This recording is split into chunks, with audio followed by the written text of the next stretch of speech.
Welcome to Corner Office Wisdom, a space for calm, practical career guidance drawn from real corporate experience. Here we talk about how careers actually grow and how to navigate work with clarity, confidence, and integrity. Our today's episode is meant for interns, new graduate, and first-time job seekers who are making a switch from the world of academics to the corporate world. In today's episode, we will be talking about the importance of the first 90 days at work and the role that these initial days or weeks play in deciding your future success. Let me start with the truth that most fresh graduates hear too late. Your first 90 days at work are not about proving how smart you are. They are about establishing how you think, how you learn, and how reliable you are. In fact, in most organizations, people subconsciously form a long-term opinion of you within the first 3 months, not because you delivered something extraordinary, but because of how you showed up every day. I have spent over 25 years in corporate life and I've seen this pattern repeat again and again. People who start strong often continue to grow. However, people who rush, assume, or stay silent struggle longer than they should. Let me walk you through what your first 90 days should actually look like. Not the motivational version, but the practical, real one. Think of your first 90 days in 3 clear phases. In phase 1 or day 1 to 30, your focus is on learning and listening. In second phase, days 31 to 60, the focus moves on applying what you've learned, contributing on small tasks, and connecting with stakeholders. In days 61 to 90, or the last phase, focus moves to delivering, getting feedback, and setting direction for the future career. If you respect these 3 phases and try to meet or exceed expectation within each phase, you will build a strong career foundation, quietly, steadily, and correctly. We will be going in depth into this topic, wherein we will have a dedicated video on each phase. In this video, the first of the 3-part series, you will get a practical day-to-day approach for day 1 to 30 or phase 1. You will learn how to absorb company culture, use your trainer or mentor effectively, build high-value relationships, and avoid the common first-month errors. No fluff, just what works. Please note that your first 30 days are not a sprint. They are an intelligence gathering mission. What you learn now becomes what you are judged by later.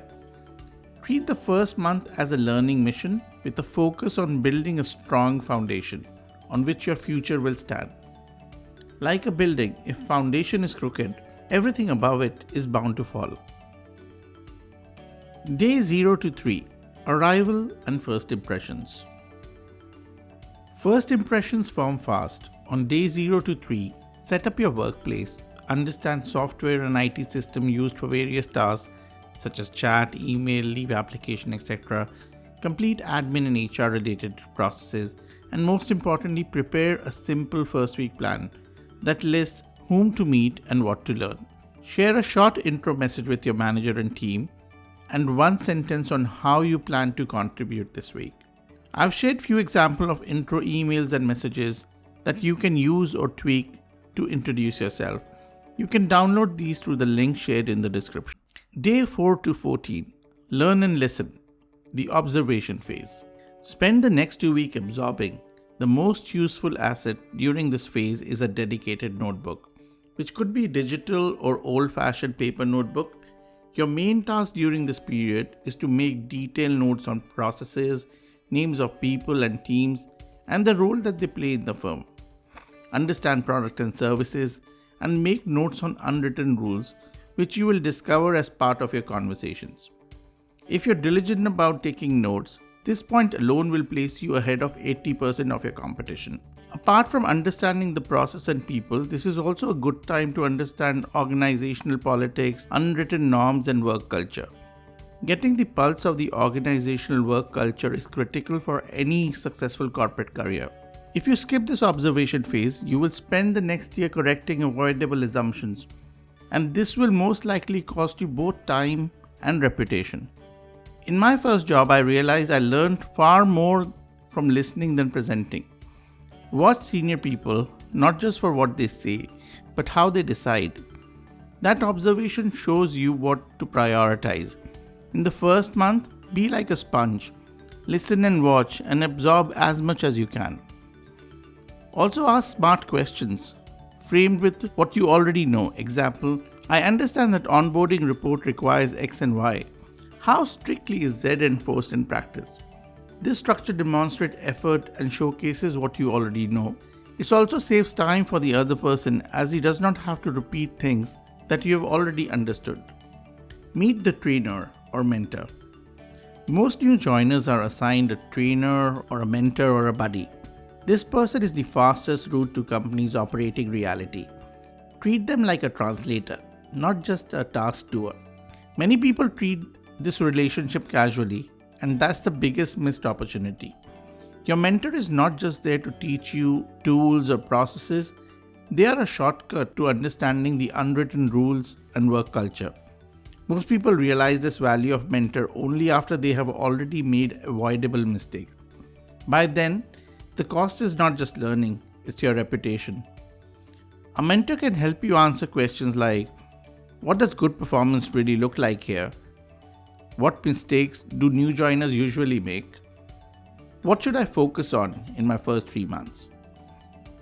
Mentors can play a key role in helping you succeed in your role. However, you should remember that he or she is not your friend. They are mentoring you over and above their regular role, so you should respect their time and effort. I recommend that you should take a proactive step towards initiating the conversation to show your eagerness to learn and grow. For example, on day 1, you can send your mentor a note saying something like, can we do a 20-minute walkthrough on how the team works here? There is a chance that seeing your eagerness and willingness to learn will also motivate the mentor and will help you get the most out of him or her. Also, as mentioned earlier, for most mentors, these mentoring sessions are over and above their regular job roles. Hence, make sure that you do not waste their time. This can be achieved through creation of a focused agenda for one-to-one discussions. This would also motivate them to invest more in you, as mentors also want to see you grow. As an action tip here, I would advise you to create a shared mentor log, a simple document where you summarize what you learned after each mentor check-in. Reviewing this log will help you revisit the learning and apply them in your day-to-day roles. I've shared a template for a mentor log that you can use for this. It can be downloaded to the link shared in the video description. If you're finding this video useful, you can help me by hitting the like and subscribe button so that I can bring more such content to you in the future. Also, don't hesitate to share it with friends and colleagues who you feel may get helped by this video. Early relationship building. Focus on early relationship building and try to network both horizontally and vertically while keeping it simple. The aim here should be to create visibility and offer help, and not networking for networking's sake. Start with your immediate teammates, adjacent functions, maybe pick one person from each function, and a senior stakeholder. Here I'm showing some scripts which you can use to initiate these conversations.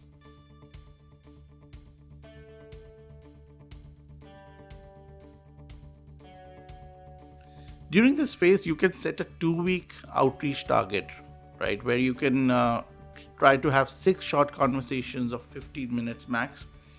Take notes and track these conversations and learning.